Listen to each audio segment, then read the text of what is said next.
All right, ladies and gentlemen, once again, we are here at COP28 in the beautiful Expo City in Dubai. I'm your host, Omar, and this time around, we are joined by Dr. Jacinta Dsilva. She is the director of C Institute. Welcome to the studio. Very excited to have you. Thank you so much for giving me this opportunity, and I'm very happy to be here. It's an absolute pleasure. Now, something very interesting. You actually started, Doctor, with a specialty and a passion in marketing, but somehow made the switch to sustainability. Right. Why is that? Are you that passionate about it? I mean, from the land of where I'm coming from India, we always had that. Sustainability was always built in to our system, so it was never separate. Right. But when I came to the UAE, I realized that that was not the case at the time when I was here in 2006. So when I finished my PhD and I realized that there is a potential in sustainability, I started my research, particularly in plastic. I was quite intrigued by the whole concept of a lot of plastic waste around here, and we did not have any solution at that point of time. So we identified, so my students in a previous university and we did a project on how much plastic waste was generated at that point of time, what can be the solution that can come out of plastic. Plastic, is it really a problem? Can we convert that into revenue? So those were some of the aspects which are quite intriguing, and then I went into that particular journey, and I have been there so far. We've done lots of different research related to built environment sector. Recently, my paper got published in a journal called Sustainability, which focused on COP26, COP27 recommendations in the built environment sector. So a little bit about what is built environment sector is that it focuses on everything that you build an infrastructure, a community on. So from a developer, it could be an urban planner, it could be a designer, it could be an architect, all of them come together to build all these beautiful places that we have around here. Absolutely. Yeah. So definitely there is a lot of carbon footprint that is generated because of the construction that we have. Are we seeing progress when it comes to construction and sustainability? And if so, how much progress are we seeing? And is there some sort of goal? Do we have targets for where we want to be when it comes, if we're talking industry specific, right? Construction and sustainability. What are the goals that are in place, and are they attached to certain timelines? Fantastic. So that's a great question, firstly. And yes, of course, there has been a lot of progress. Particularly in the UAE, if we see there's been a lot of push towards sustainability in particular. But if you see, there are a lot of stakeholders in the construction industry who want to make that move. And if I say our chairman at the Sustainable City, Mr. Faris Saeed, took the first mover advantage. Of course, it was not easy. There was a lot of challenges because people didn't understand the whole concept of sustainability then. Right. And he wanted to make that change from a regular construction to moving into sustainable construction. So sourcing locally was one of the challenges. Cost was another challenge. Regulations was another challenge as well, because these were the things which were just emerging at that point of time, and you have to go and explain to people what sustainability is and what it will do in the next couple of years was a challenge for him as well. Right. But of course, breaking the barriers, he did get into this whole concept of constructing the whole sustainable city, taking examples from all over the world. And now we today have a sustainable city which is housed by 3,000 residents. Wow. Unbelievable. Yes, and whoever is listening to me, I would welcome them to come to C Institute around and the sustainable city to have a look at it. You will see that the sustainable city houses every possible element of sustainability around the community. When we say sustainable city, how sustainable is it truly? Okay, good. I'm glad you asked me that question. So basically, when we say sustainability, it's a broad topic, right? It doesn't end on one note. Sure. So it does have to focus on a lot of aspects. So in the sustainable city, we focused on 6 elements. Okay, That's our DNA. And that's called as FEW, which is an acronym for food, energy, water, mobility, waste, and materials. All of these elements contribute to sustainable built environment. So if you say, have we covered it all in the built environment sector? Yes, we have. Because in the sustainable city, we can grow our own food. So our community members have a piece of land that they can buy it for a particular period of time, and they can grow their own salads. But we also have biodomes, which focus on producing these salads or tomatoes or lettuce or whatever you think. In terms of water, we make sure that the water that is utilized in that specific vicinity is utilized in the best possible manner. So the black water is treated, and then it's going back to the plants or all the other urban design that has been put up around. So so if you see, all these elements are instilled. Just very curious, I've seen certain areas and neighborhoods where people do grow their own food. Absolutely. How much of that, or how much of the food produced there, percentage-wise, goes into the actual consumption? So does it fulfill 10%, 5%, 50% of the actual consumption of the residents? Okay, great. So what happens with the food? The food is divided into the businesses that are housed in our Sustainable City and Sea Institute, and the food that is grown in is being harvested and is provided to our residents. So I can say, yes, 5% of the food needs are taken care of by whatever we grow in-house.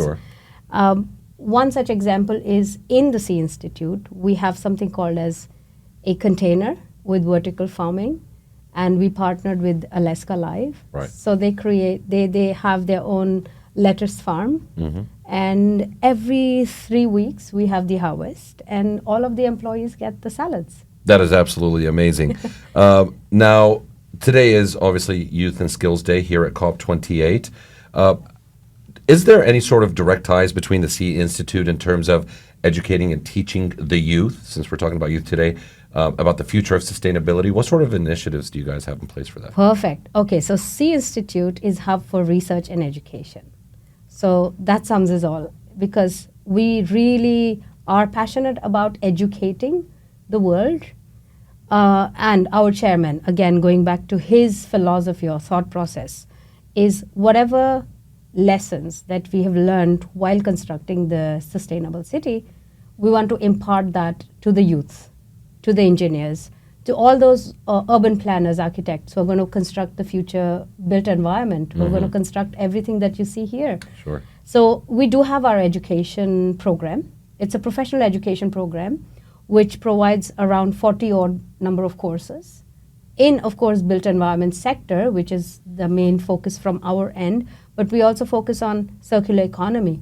We focus on waste-related workshops or any other knowledge which requires all those 6 elements that I mentioned, few PMW. We offer courses on that. We have a research center where we invite interns from universities who work with us on different research topics. And then there are a lot of other things. Oh, one very important element that I would like to add is our Badayat program, the incubation center. So that definitely provides a lot of support to the youth, entrepreneurs who we have seen are lack of knowledge or they lack of direction in particular. So they do have fantastic ideas, but problem is they do not know the know-how or the managing skills or how to get the investment for their projects. So our Badayat Center or the incubation center takes care of that, providing them with lessons right from ideation to the investment phase. And then we nurture them until they're all right to go on their own and take care of themselves. Absolutely. Now, we did touch very briefly on construction sustainability, and one thing that actually comes to mind is something that I became familiar with a couple of years ago, which is called LEED certification. Right. Tell us a little bit more about this LEED certification, because I was absolutely fascinated with it. And I'm trying to understand, why don't we see more of it, or why isn't that becoming a requirement when it comes to construction? Good. Okay. So first of all, what is LEED certification? So LEED certification and where is that certification issued from? Is it a local government thing, or is it an international thing? No, it's an international thing. Okay. So what is LEED? LEED is a certification which checks you for all the sustainability aspects, particularly energy. Mm-hmm. There are separate criterias. You can tick some boxes and you can get the basic level of LEED certification, or you can get a platinum if you have covered all those aspects that the LEED wants you to. Right. Yeah? So that's your first question. Now, what happens, or why people are going towards that trend, is because that generates value. Mm-hmm. When you have a certificate, it automatically gives you credibility, isn't it? So that's the reason why LEED came into existence. LEED is an international certificate, but we do have some of that kind of certificate here in the UAE. If you've heard about Estidama. Yes. Estidama is one of the pearl rating system, which provides you with pearls or number of points based on how sustainable your building is. And that really adds on to the value of how your building is functioning or contributing to sustainability and climate change. When you say it adds to the value, does that mean that it adds a premium to the actual price? That's a good point or observation, I must say. So basically, it's not only the premium, it's the element of cutting down carbon. So we are actually putting in the effort of reducing our carbon emissions. Right. And then, of course, that also adds on to saying to your consumers or whoever is coming to you to say that we have done it. So right. that's the LEED certificate. Now, going back to what are the challenges, why people do not go back or have this certification if that's the great thing to have, right? Sure. Sustainability doesn't come without challenges. There are a lot of challenges that you face. So, for example, if I go back to when Sustainable City was constructed, local support or local produce or materials were challenging. So it becomes the same challenge. Why people can't take a LEED certification is because, number one, of course, it's expensive still. You would love to have solar panels or any renewable energy, but again, that comes at a cost. And sometimes you don't know whether your end consumer really wants that and whether they are able to pay that much. So that really, again, adds on to the challenge of having a LEED certification. Wow. Now, once again, back to something that we touched on earlier, what do you see the future of real estate construction versus sustainability being, not just here in the UAE, but maybe the region internationally? Is there anything that we could look forward to in terms of, within this period of time, we expect to achieve the following 1, 2, 3? Great. Okay. So now that we are in COP, and this is COP28, I would like to take back a COP26, COP27. Sure. Because that was the time when the Green Building Council came together with a lot of developers or companies who really were looking for purpose. They wanted to build for purpose. And that's where there was a pledge signed that they will contribute to making buildings more green or construction more green. So looking at the procurement aspect of it or constructing aspect of it, there's a lot of promising that has been done, but COP28, they have actually seen a lot of implementation. So that's good news for all of us, particularly because built environment contributes to 40% of the carbon emissions. So that's a huge negative impact on the planet already. So this COP or the previous COP, all the members have come together and have pledged to find more local support, but also source more sustainably, create awareness. So there's a lot of capacity building and upskilling that is happening, particularly at the downstream and the upstream, because at the end of the day, supply chain, where does it come from?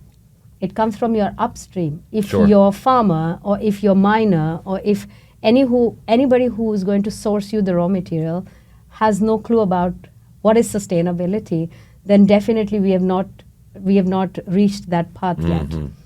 So a lot of construction developers or all of these stakeholders are contributing towards parting that knowledge to these people, helping them to source in the right possible manner. So going forward, the future looks bright, particularly if you look at the past 8 days at COP28.